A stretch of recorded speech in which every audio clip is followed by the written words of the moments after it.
నమస్తే. నేను మీ Gopi. Welcome back to our channel. ఈరోజు మనతో వచ్చరికి పొలిటికల్ అనలిస్ట్ చిట్టిబాబు గారు ఉన్నారు. సార్ నమస్తే సార్. నమస్తే సార్, పవన్ కళ్యాణ్ గారి గెలుపులో కీలక పాత్ర వహించింది వర్మ గారు అని చెప్పుకోవచ్చు.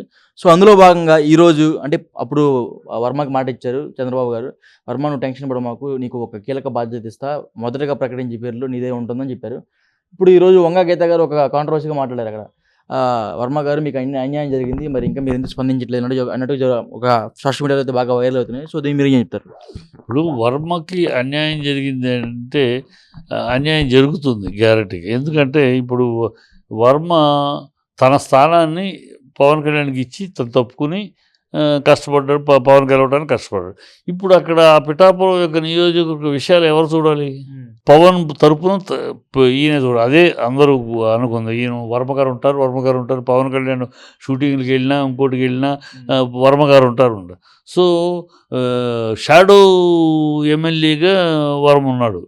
ఈ షాడో ఎమ్మెల్యేగానే ఉంటాడు, అలాగే ఉంచుతారు షాడో ఎమ్మెల్యే. ఎందుకంటే అతను అక్కడ నుంచి వేరే పదవికి వెళ్ళాడు అనుకో, ఇక్కడ ఆ పనులు నెరవేర్చేవాళ్ళు చూసేవాళ్ళు లేరు. ఎవరు ఉండరు? పవన్ కళ్యాణ్ 24 hours ఉండలేడు. అక్కడ వారానికి ఒకసారి, నెలకు 2 రోజులు తప్పితే మిగతా మిగతా మినిస్ట్రీలు ఉన్నాయి, అవి ఉన్నాయి. అసలు 32,000 మంది అమ్మాయిల్ని పట్టుకోవాల్సిన బాధ్యతలో ఉన్నాడు. అది చాలా ఆయన ముందున్న చాలా కఠోరమైన. ఎందుకంటే 32,000 మంది అమ్మాయిలు మిస్ అయ్యారు, నాకు ఇన్ఫర్మేషన్ ఉంది, ఇంటెలిజెన్స్ రిపోర్ట్ ఉంది అని చెప్పాడు పవన్ కళ్యాణ్. సో ఈ అబద్ధాలు కావు, ఆయన నిజాలు.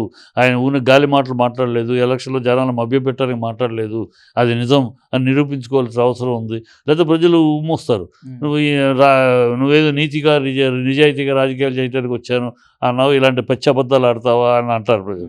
కనుక అది అబద్ధం కాదు, నిజము అని చెప్పి తను ప్రూవ్ చేసుకుని ఆ 32,000 మంది ఆ పనిలో ఉన్నాడు, ఆ కార్యక్రమంలో ఉన్నాడు. సో అతని కాన్సన్ట్రేషన్ అయ్యి ఉండవు, తప్పదు. ఆ టైంలో కాన్స్టిట్యుయెన్సీ గొడవ ఎవరు చూసుకుంటారు? వర్మే చూసుకోవాలి. వర్మ మీద ఆ బాధ్యత ఉంది. తనకే వర్మకి ఎమ్మెల్సీ అయితే మళ్ళీ వెళ్ళిపోతాడు కదా. ఎమ్మెల్సీ అయిపోతే ఆయన పని ఎమ్మెల్సీగా ఆయన ఇది ఉంటాయి కనుక అందుకని అతను అక్కడే ఉంటాడు. ఏదో పార్టీ పదవి ఇస్తాడు బహుశా చంద్రబాబు, పార్టీలో ఘనమైన పదవి, మంచి పదవి ఏదో ఇచ్చి పార్టీ పదవి చెప్తే మిగతా ఎమ్మెల్సీలు, ఎమ్మెల్యేలు, మినిస్టర్లు బహుశా వర్మకు రాదు. ఎందుకంటే వర్మకు వస్తే రెండు పోస్టులు ఇచ్చినట్టు ఉంటుంది పిఠాపురం కాన్స్టిట్యున్సీకి. ఒక పోస్ట్ ఆల్రెడీ ఉన్నాడు మన పవన్ కళ్యాణ్, ఇంకో పోస్ట్ కూడా ఇచ్చినట్టు. ఒకే కాన్స్టిట్యున్సీకి 2 ఉద్యోగాలు ఇవ్వరు కదా. సో ఆ కారణంగా పవన్ ఇతను అలాగే ఉంటాడు. పవన్ యొక్క షాడో ఎమ్మెల్యేగా, పవన్ షాడో మంత్రిగా ఉంటాడు. ఆ పని చూసుకుంటూ చెప్తే అతనికి అన్యాయమే జరుగుతుంది. అన్యాయం అనుకుంటే అన్యాయమే, లేదంటే నిజాయితీ అయితే ఇది. నువ్వు అక్కడ చూసుకోవాల్సిన, పిఠాపురంను చూసుకోవాల్సిన బాధ్యత నీది. కనుక పార్టీలో నీకు ఒక మంచి పదవి వస్తుంది. ఎమ్మెల్సీలు అయితే నువ్వు దూరం అయిపోతావు. ఇక పిఠాపురం పవన్ కళ్యాణ్ దూరం అయ్యి, నువ్వు దూరం అయ్యి, ప్రజలు అంతగా కష్టపడి గెలిపించుకున్న ప్రజలకి ఏం చెప్పాలి? కనుక ప్రజలకి సమాధానం చెప్పడానికి వర్మ అక్కడే ఉండాలి, వర్మను అక్కడే ఉంచుతారు. రేపు ఏదైనా తప్పు జరిగినా కూడా వర్మ మీద తోయటానికి, పవన్ తప్పు చేసినా కూడా అది వర్మ మీద తోసేస్తారు. అట్లాగే ఉంటుంది. వర్మ చూసుకోలేదు. అందుకని ఒక స్కేప్ కోట్ కావాలి, ఒక బలి పశువు కావాలి. ఆ బలి పశువు వర్మ. అంటే మరి ఇప్పటికీ ఇంకా వర్మ ఎందుకు మెలుకోవట్లేదు అంటారు? మేలుకోలేడు. ఇవాళ నిన్నటిదాకా నువ్వు అన్ని మాట్లాడి నేను గెలిపించాను.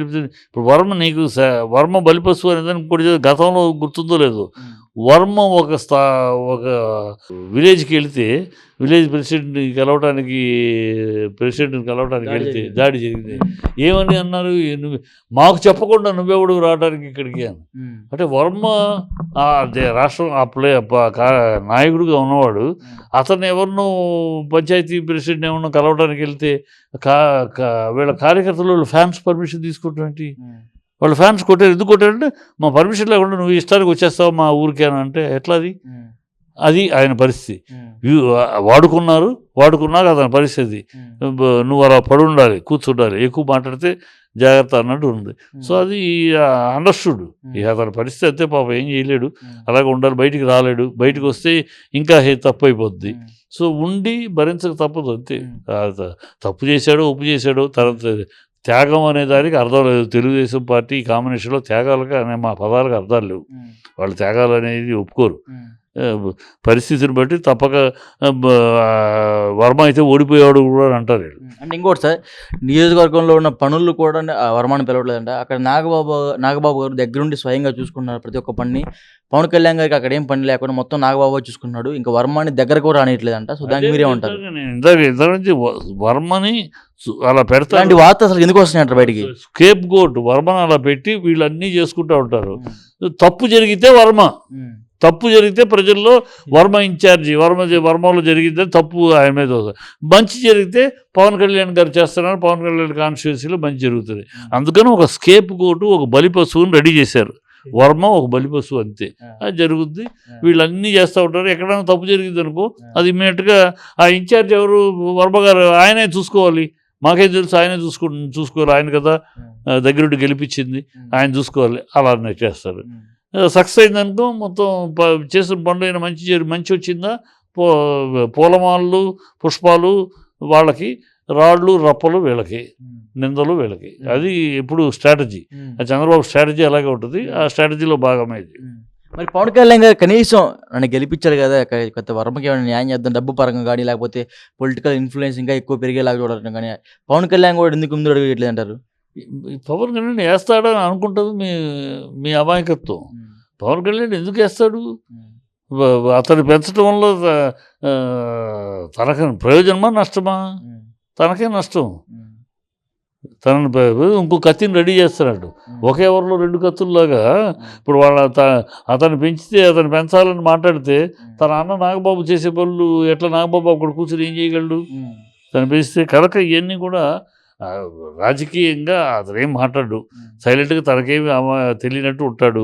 అది జరిగిన తర్వాత నాకు అసలు ఇంతవరకు ఏనాడు వర్మగారు వచ్చి నాకు పని ఇలా చెప్పలేదు అంటాడు. రేపు కావాలని చూడు, ఏనాడు వర్మగారు ఇలా తను బాధపడుతున్నట్టు ఏనాడు చెప్పలేదు, సంతోషంగానే ఉండేవారు నాతోటి. మరి ఏనాడు చెప్పుంటే నేను దానికి తగిన చర్యలు తీసుకునేవాడిని. ఇప్పుడు ఇంత జరిగిన తర్వాత చెప్తే నేనేం చేయను అంటాడు. ఇది జరగబోయి రేపు చూస్తే వర్మ పాపం బలిపశువు. వర్మని బలిపశువుగా అక్కడ కూర్చోబెడతారు. అలా ఉంటాడు అంతే. అతను నాగబాబు చేస్తూ ఉంటాడు. నాగబాబు చేసే అన్ని పవన్ కళ్యాణ్ కంట్రిబ్యూట్ అవుతాయి. చెడంతా ఏదైనా చెడు జరిగితే వర్మకి అంటారు. ఇప్పుడు మనం మాట్లాడుకునే మొత్తం వార్తలా లేకపోతే నిజాలు అంటారా? నిజాలు.